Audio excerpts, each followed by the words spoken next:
mujizat itu masih ada. Dulu, sekarang, selama-lamanya. Itu sebabnya tambahkan iman kami untuk saat yang paling indah hari ini.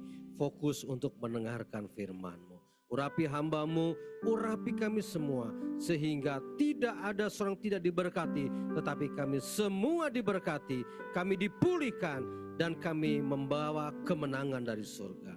Dalam nama Tuhan Yesus, Gembala kami agung, kami sudah berdoa. Haleluya. Yang siap diberkati firman Tuhan, sama-sama kita berkata, amin. Beri kemuliaan bagi Tuhan, silakan duduk.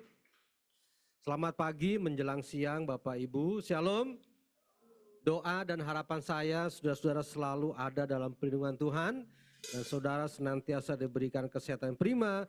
Tuhan memberkati saudara-saudara sekalian. Nah Bapak Ibu saudara-saudara, setiap kita datang ke rumah Tuhan, saya ulang, setiap kita datang ke rumah Tuhan, pasti ada pesan Tuhan. Amin. Amin. Setiap kita datang ke rumah Tuhan, pasti ada pesan Tuhan. Dan sebaliknya, kalau kita datang ke tempat yang gitu ya, tempat setan, kita kadang suara mak lampir gitu kan. Nah, itu sebabnya kita persiapkan, kita tahu nih ke rumah Tuhan. Gereja, kita persiapkan supaya kita fokuskan untuk mendengarkan pesan Tuhan. Nah, apa sih yang Tuhan ingin pesan hari ini? Nah, inilah yang Tuhan kasih pesan kepada kita. Bisa ditampilkan? Apa pesan Tuhan? Sekali lagi yang kencang, apa pesan Tuhan? Iya, karena ada ungkapan mengatakan mulutmu adalah sangat berbahaya. Itu sebabnya kita harus kuasai nih. Pada umumnya orang kalau sudah tidak menguasai diri, terutama ketika lagi marah. Setuju ya? Orang kalau lagi marah gimana maksudnya? Enggak emosi, esmosi. Emosinya kibik lagi kuadrat saudara. Itu bisa keluar kata-kata gimana? Yang menyakiti yang kucing lu, singa lu. Kalau cuma anjing lu, babi lu, itu yang jadul. Zaman dulu yang jaki begitu, menjangan lu gitu ya. Yang paling menyakitkan kalau kita ngomongnya sama pasangan hidup kita. Sama istri kita, sama suami kita, coba dah. Ngomong yang menyakit. Makanya ada pepatah Cina yang mengatakan bahwa, perhatikan nih, penyakit masuk dari mulut. Penyakit bisa masuk dari mulut loh. Nggak percaya? Coba minum obat yang kadaluarsa udah setahun. Mati enggak, sekarat dia. Artinya mati kagak, hidup kagak. Jadi diawang-awang saudara. Penyakit masuk dari mulut. Perhatikan, malapetaka keluar juga dari mulut. Sangat berbahaya nih mulut. Coba kita lihat dulu ayatnya ya. Kita buka dari Amsal pasal 21 ayat 23. Kitab Amsal itu tetangganya Mazmur, 1 RT Lenggang Bapak Ibu Saudara ya. Mari kita baca, 3, 2, 1. Siapa memelihara diri daripada kesukaran, daripada malapetaka. Jadi mulut ini saudara harus kita jaga. Terutama dalam situasi yang kadang-kadang kita dibuat panik karena situasinya nggak bisa kita kuasai diri, terutama ketika marah. Kalau kita nggak bisa menguasai diri, kita ketakutan. Tadi saya memberikan satu contoh dalam ibadah pagi, dalam zaman pendudukan Jepang, ketika Indonesia dijajah Jepang, itu rakyat Indonesia tuh nggak boleh mengeluarkan kata-kata yang menyinggung mereka. Kalau ketemu sama prajurit Jepang, dia harus bungkukkan kepala, dia harus bilang begini, arigato. Kalau kita, kalau membungkukkan kepala, gua jatuh. Ini ada pribumi, ada orang Indonesia yang kemudian mau lewat, tiba-tiba mendadak tentara Jepang tuh lewat situ. Karena dia kaget, dia panik, bukan kata-kata yang keluar, arigato. Malah dia teriak, merdeka. Habis tuh tentara Jepang kokang senjata, habis ditembak. Jadi malah petaka tuh bisa keluar juga dari mulut. Situasi yang membuat kita panik, jangan sampai mengeluarkan kata-kata yang membuat malapetaka. Biasanya kalau lagi marah itu suami sama istri, sebaliknya juga, atau orang tua sama anak mengeluarkan kata-kata yang apa? Melukai. Masa gini aja lu gak bisa lu? Goblok banget lu, O2N. Tau O2N? On. Anak siapa sih lu?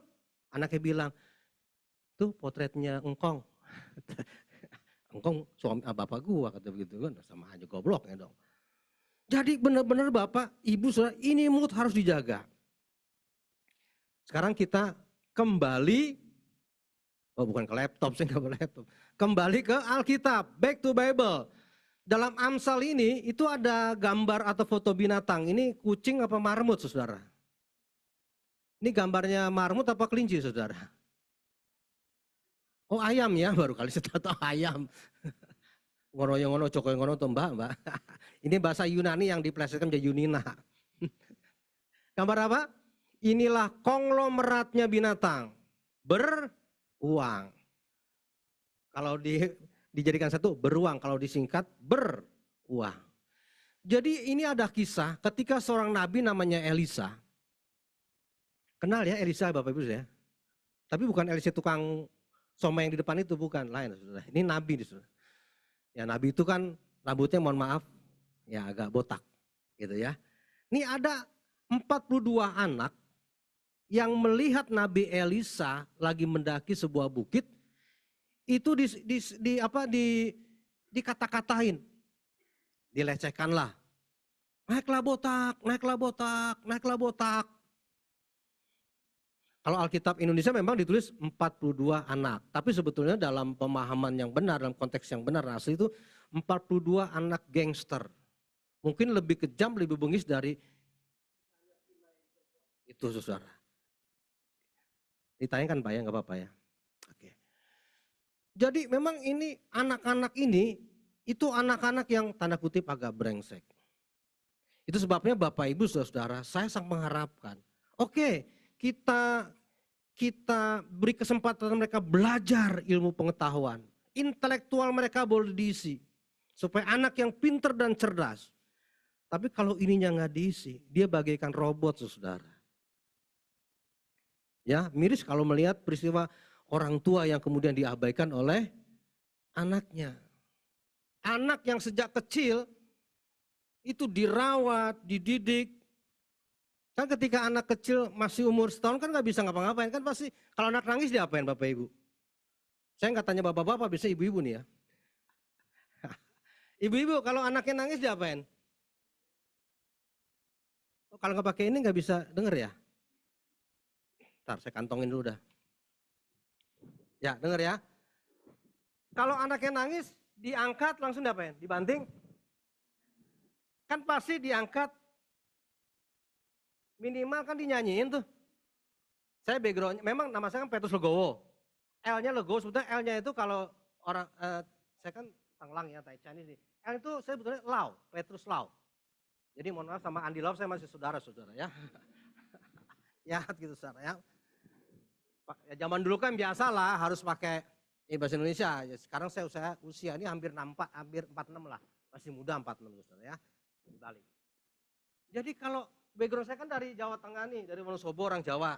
Kalau anak di daerah Jawa, kalau anak nangis masih umur 1-2 tahun, itu diangkat, itu dinyanyikan satu lagu. Ada yang dari Jawa sini? Boleh saya tahu? Ada yang dari Jawa? Kita kan di Jawa, ini kan kita Jawa Barat kan Jakarta kan. Enggak maksudnya Jawa Tengah. Lagunya begini, saya nggak pernah lupa tuh lagu. Mungkin bisa diterjemahkan nanti sama Pak Wahyu ya. Pak Wahyu juga orang Jawa, Semarang ini. Kalau saya datang selalu ikut Pak Wahyu supaya ada pewahyuan. Amen. Neng nang nengkung anakku dewa megong. Ini bahasa Jakarta yang dilatinkan. Yen unine anakku kaya Janoko.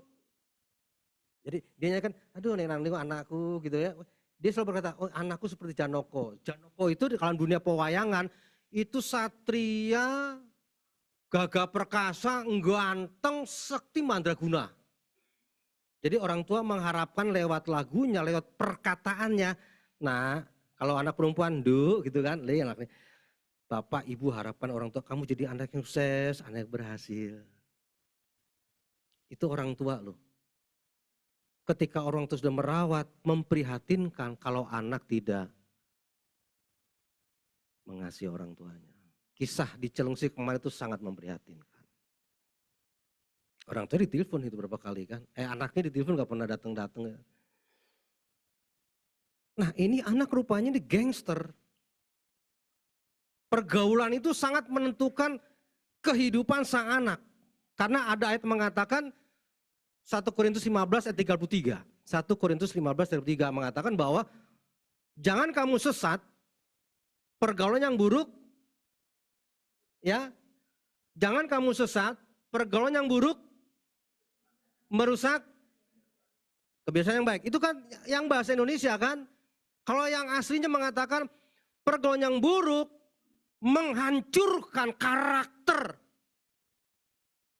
Kalau rusak masih bisa diganti, masih bisa diperbaiki. Maaf, kalau rusak bisa diperbaiki, tapi kalau hancur harus diganti total. Pergaulan yang buruk merusak karakter anak-anak kita, merusak kehidupan kita. Ini anak-anak kalau pergaulannya udah nggak bener, be careful saudara. Bukan be careful supermarket, maksudnya hati-hati gitu saudara. Ini anak gangster ngatain. Nah akhirnya Tuhan memberikan pembelajaran. Tuhan kirim ini binatang paling kaya, konglomeratnya binatang. Untuk apa? Memberikan pelajaran bagi anak-anak. Tidak boleh melecehkan orang tua di situ. Kalau kata bahasa orang Jawa, orailo gitu, nggak pantes. Nah, itu sebabnya Bapak Ibu Saudara, perlunya kita menjaga mulut kita ini, menjaga perkataan yang harus kita keluarkan. Kalau yang muda-muda ya oke lah, kalau yang usianya mungkin di atas saya, kalau saya kan baru 46 nih mau jalan. Dibalik. Nah kan kalau kita kalau udah, teman saya bilang, lu udah lansia ya, masih bodoh lah soal mau apa, yang penting gue masih tetap semangat, tetap galah gitu ya. Coba kalau sama istri, masih bisa bilang nggak kalau kita bilang sama istri saya, aduh hari ini, sore ini, mami penampilan cantik ya gitu. Masih bisa bilang nggak begitu? Karena bini kita bilang, lu gak ngeliat apa ini bentuk tubuh gua sekarang melar gitu ini masih cantik. Oh orang lain boleh bilang nggak orang lain bilang nggak cantik, tapi di mata papa kamu masih cantik. Bisa nggak? Atau sebaliknya, lu dandan yang bener ngapa? Aduh gila.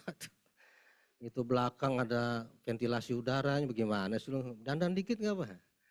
Kadang kalimat seperti ini itu melukai. Karena orang udah luka, sakitnya nggak di sini banyak saudara lakinya sudah. Pertanyaannya begini, sekarang standar perkataan menurut firman Tuhan apa? Standar firman Tuhan dalam perkataan, mari kita lihat. Yang pertama, standar firman Tuhan tentang perkataan, tentang ucapan, itu perkataan yang penuh kasih. Oke, kita baca 3, 2, 1, perkataan penuh kasih. Maksudnya apa nih? Perkataan yang membangun, bukan menjatuhkan. Perkataan yang mensupport, bukan bikin down seseorang. Apalagi dia istri kita, suami kita, anak kita, atau orang tua kita. Kita baca dulu ayatnya ya. Efesus pasal 4 ayat yang ke-29. Kita baca sama-sama ya. 3, 2, 1. Janganlah ada perkataan kotor keluar dari mulutmu, tetapi untuk di mana perlu supaya mereka yang mendengarnya, supaya mereka mendengar perkataan itu mendapat berkat, dipulihkan, disupport saudara sekalian. Bukannya membuat seseorang itu kemudian jatuh, lemah, nggak punya semangat. Saudara perhatikan, tidak ada manusia yang nggak punya masalah. Setuju ya? Justru dengan masalah itu seharusnya, saya ulang, justru dengan masalah itu seharusnya kita semakin dekat dengan Tuhan, semakin fokus sama Tuhan. Nah, perkataan yang penuh kasih, itu perkataan yang membangun iman seseorang, mensupport psikisnya, jiwanya seseorang. Bisa jadi dia lagi jatuh, bisa jadi dia lagi lemah, dia punya masalah berat, dia butuh dukungan, entah doa dengan kata-kata. Minimal dengan perkataan kita sampaikan standarnya, penuh kasih yang membangun. Itu membuat dia itu semangat loh. Ada satu kisah, seorang bernama Wilma Rudolph. Wilma Rudolph ini anak ke-21 dari 22 bersaudara. Karena zaman dulu itu ada ungkapan mengatakan banyak anak, benar atau enggak? Ada benernya. Ya, saya anak pertama dari 8 bersaudara. Masalahnya adalah anak ke-21 ini dari bersaudara, Wilma Rudolph itu lahir dengan kaki yang lumpuh. Kakinya lumpuh. Tapi sebagai orang tua, maka orang tuanya ini memberikan support, mendoakan. Kamu jangan semangatnya patah, nak. Kamu bisa menjalani hidup ini. Kami orang tua mendoakan kamu. Jangan, aduh, kok yang lahir kok orang lain, saudara gua, family gua, kok anaknya sehat, anaknya kok ganteng, cantik. Dia lihat anak dia, suwe amat ya, kok dapat anak begini gitu ya. Perkataan itu, perhatikan saudara, perkataan itu bisa menjadi sebuah doa. Hati-hati. Kalau saya kemarin nggak kelihatan ya, jadi harus bolak-balik saya nih. Hati-hati, perkataan itu menjadi sebuah doa. Ketika anak dikatakan lu goblok, lu O2N, blow on, itu terdoktrin dia, terkonsep, iya gua anak yang goblok, gua anak yang blow on, gua anak yang jelek, macam-macam. Akhirnya dia nggak mampu, yang seharusnya dia mampu berbuat sesuatu, yang seharusnya bisa berkarya. Jadi orang yang sukses sebetulnya, tapi karena sudah terdoktrin akhirnya lemah jiwanya, lemah imannya. Ya udah apa adanya, dia akan menjadi orang yang pesimis. Jadi anak yang pesimis. Boleh anak disekolahkan sepintar-pintarnya, tapi kalau hatinya nggak diisi dengan firman, dia seperti robot. Kita harus punya perhatian kepada, walaupun saya punya mantuan, saya tetap doakan buat mereka, mensupport. Kalau mau berangkat bareng, ayo kita doa, giliran, karena kita giliran gitu. Terakhir kalau sama istri, kemarin siapa doa ya? Ah udah shoot aja deh yang gitu ya. Jadi kita saling mensupport gitu loh. Perkataan ini harus penuh dengan kasih yang membangun. Singkat cerita, akhirnya karena orang tuanya mensupport, Wilma Rudolph yang tadinya anak lumpuh, sejarah mencatat, dia sukses di Olimpiade Roma, menyabet 3 medali emas. Meraih 3 medali emas sebagai pelari 100 meter, 200 meter, 400 meter. Mendapat 3 medali emas. Keren. Berkat apa? Support dari orang tuanya. Karena orang tuanya hidupnya diisi dengan firman. Firman yang memampukan orang tua itu untuk apa? Mensupport, membangun iman anaknya ini, karakter anaknya ini. Renungkan, sekarang yang kita isi dalam hidup kita ini apa? Firman atau dunia? Kalau dunia, engkau akan diobok-obok oleh dunia ini. Cari duit, halalkan segala cara, senggol kanan, tereret. Apalagi lagunya Yohan Tanamal, goyang kiri, goyang-goyangin aja senggol. Itu sebabnya mari hari ini Bapak Ibu Saudara, coba dengan istri, dengan suami, dengan anak, coba perkatakan perkataan kasih, perkataan yang membangun. Pak, mau kerja kan? Semangat. Tuhan besertamu. Wih, suami langsung melayang. Sebaliknya juga sama suami. Ma, papa kerja. Daripada Tuhan besertamu, semangat, wih gitu ya. Tadinya mau masak sayur asam nggak jadi, sayur manis dia masak saudara sekalian. Kalau nggak kan asam terus sayur. Ada asam, iya bener semangat kan. Nak kamu sekolah nak, yang rajin ya. Tuhan berikan kecerdasan kamu, yang pintar belajar. Jangan malas, Karena firman Tuhan berkata, tidak direkomendasikan orang masih diberkati Tuhan. Semangat. Siap. Kamu belum berangkat kerja, gimana sih? Mahal sampai jadi anak lu. Turunan siapa sih? Ya tuh anak makin mahal saudara. Dia berangkat, oke dari rumah dia berangkat. Sampai tengah jalan. Belok kanan, gerak. Ke mall dia jalan saudara. Ntar teman-temannya pulang, dia ikut pulang. Tinggal maminya, udah selesai, udah mam. Oh, teman-teman udah pulang. Padahal mamanya nggak tahu tadi anaknya kemana, ke mall. Ada teman saya tuh sampai orang tuanya nganter SMA loh, SMA. Teman saya ini punya anak SMA, dianter sampai sekolahan. Bapaknya pulang, gurunya bilang, bapak pulang tahu nggak Pak? Dia cabut Pak. Kemana? Ya, kami nggak tahu Pak. Ditabokin sama bapaknya itu SMA. Dia bilang jangan tabokin nggak Pak? Menghajar perlu. Jangan sampai pakai ini dulu. Jadilah teladan bagi orang percaya. Artinya orang yang percaya sama Tuhan, orang yang memiliki firman, isi firman dalam hidup kita.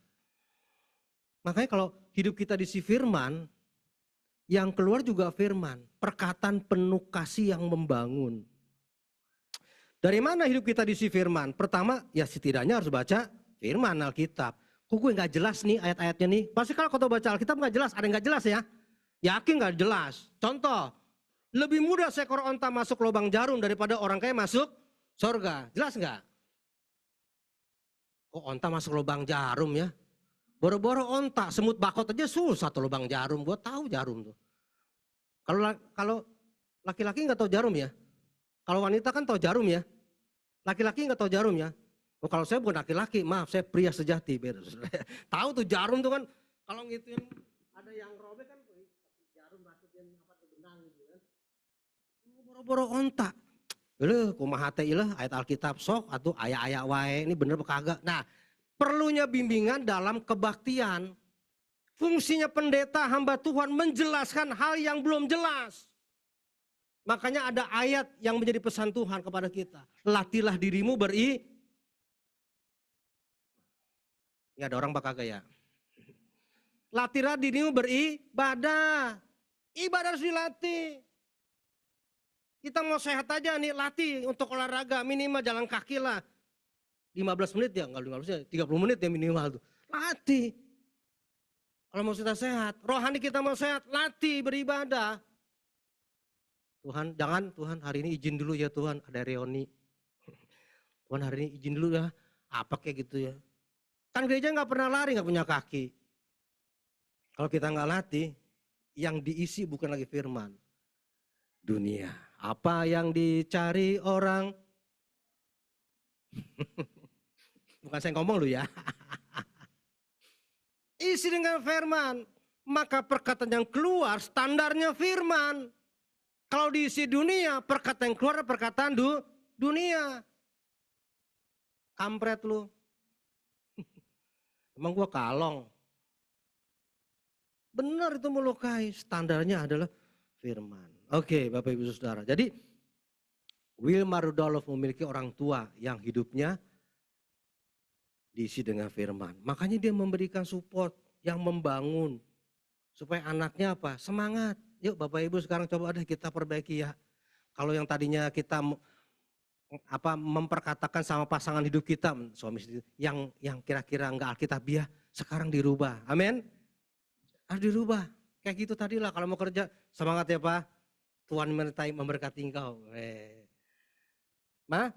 Papa pergi tapi ada Tuhan. Dia Immanuel, tetap menyertai engkau. Semangat ya Ma.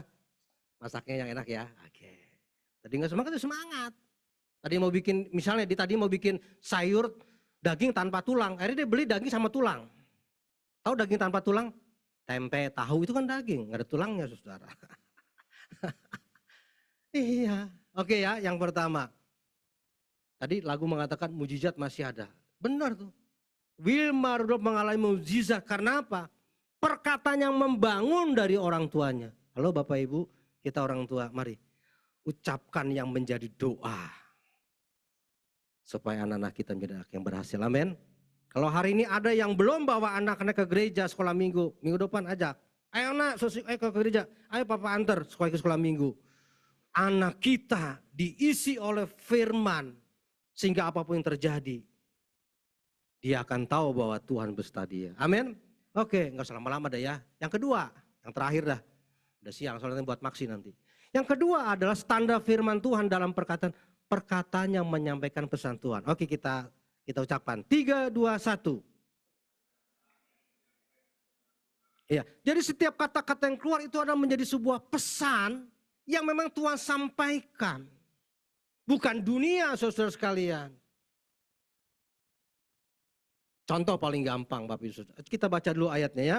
1 Petrus pasal 4 ayat 11 coba kita buka ya.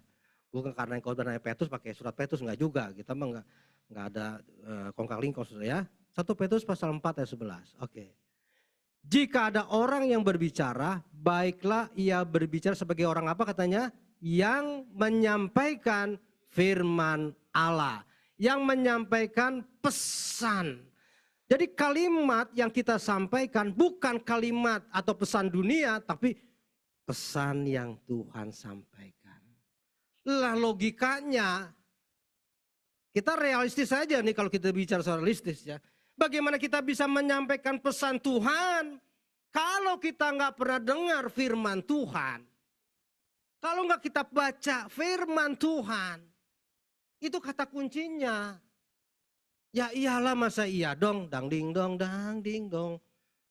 Menyampaikan pesan Tuhan, maka kita juga harus diperlengkapi oleh firman Tuhan. Amin. Mari sekali lagi belajar tentang firman Tuhan. Saya nggak bisa baca buku, baca Alkitab, oke. Tapi ke gereja kan dengar firman. Itu seperti doai, sami mawon.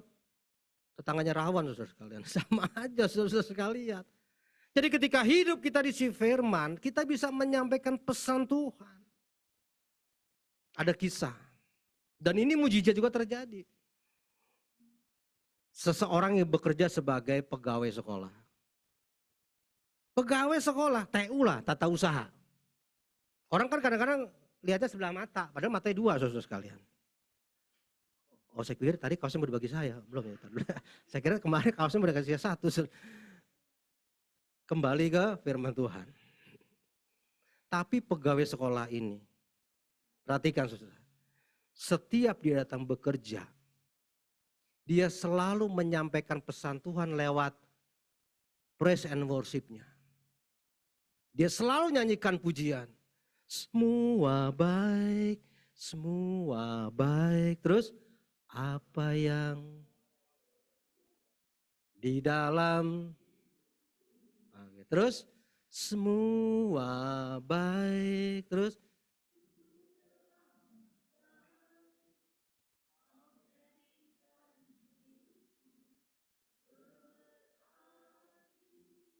kalau ada firman, kita merasa Tuhan menjadikan kita orang yang berarti.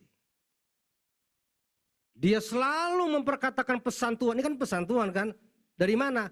Kejadian pasal 1. Ini kejadian bukan jadi-jadian. Kalau jadi-jadian itu kan. Oh itu jadi-jadian ya. Ini kitab Kejadian pasal 1 ayat 31. Bunyinya bagaimana? Maka Allah menjadikan seisi dunia ini.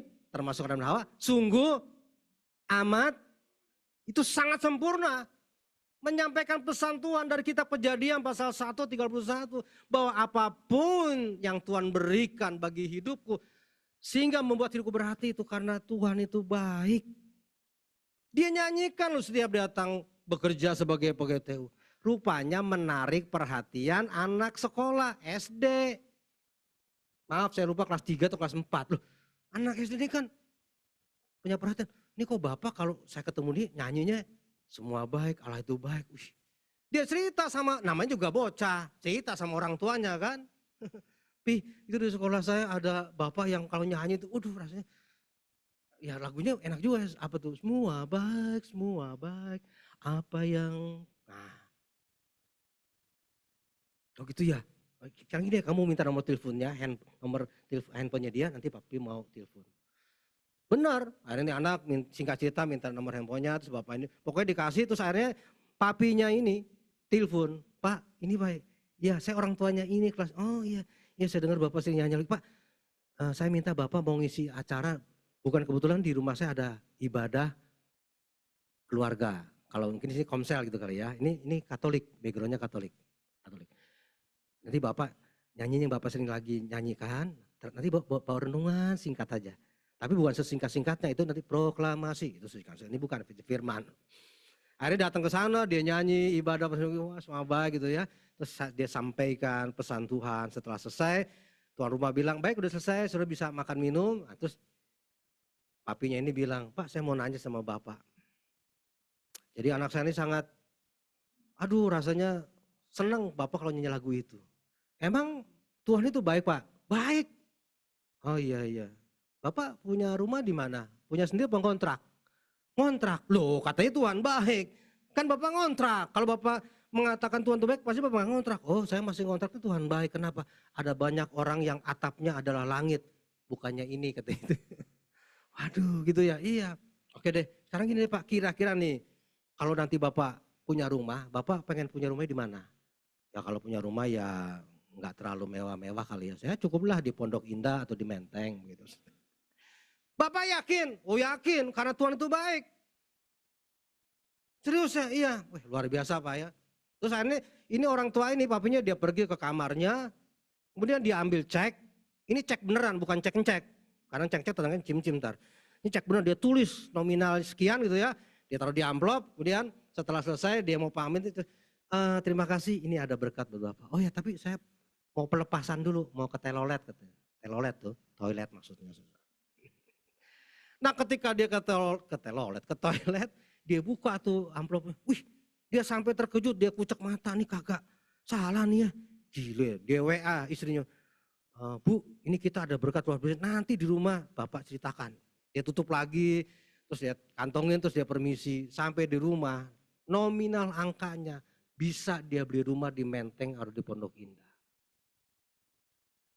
Beri kemuliaan dulu dong bagi Tuhan. Bukan berarti setelah ini nanti Bapak Ibu di kantor di rumah nyanyi semua baik kayak ahli Taurat gitu. Jangan juga, enggak juga kalau gitu ya. Artinya bahwa menyampaikan perkataan menjadi sebuah pesan yang Tuhan berikan kepada kita. Itu perlu untuk apa? Bukan hanya memberkati orang, tapi juga memberkati diri sendiri. TikTok gitu loh. Jadi mari hari ini Bapak Ibu perkataan yang keluar bukan hanya perkataan yang penuh kasih yang membangun, mensupport, bukan menjatuhkan, bikin orang down hidupnya. Tapi juga menyampaikan pesan yang Tuhan sampaikan kepada kita. Nah sekarang kita coba saat teduh. Selama ini kalau gue ini, kalau ngomong sama bini gue, sama suami gue kira-kira nyakitin apa nyenengin ya. Gitu. Sama anak-anak gitu ya. Ayo kita rubah, pulang jangan seperti kayak tadi lagi. Tanggalkan hidup kita yang lama, yang gak benar, yang gak alkitabiah. Perkataan-perkataan yang membuat orang down, bikin orang lemah, harus kita tinggalkan. Nah, penutupnya. Oke. Next. Nah, tadi ayatnya udah baca ya, Efesus pasal 4:29 itu perkataan yang membangun, mensupport. Satu ayat lagi saya ingin kasih, 1 Petrus pasal 3 ayat 10, coba kita lihat.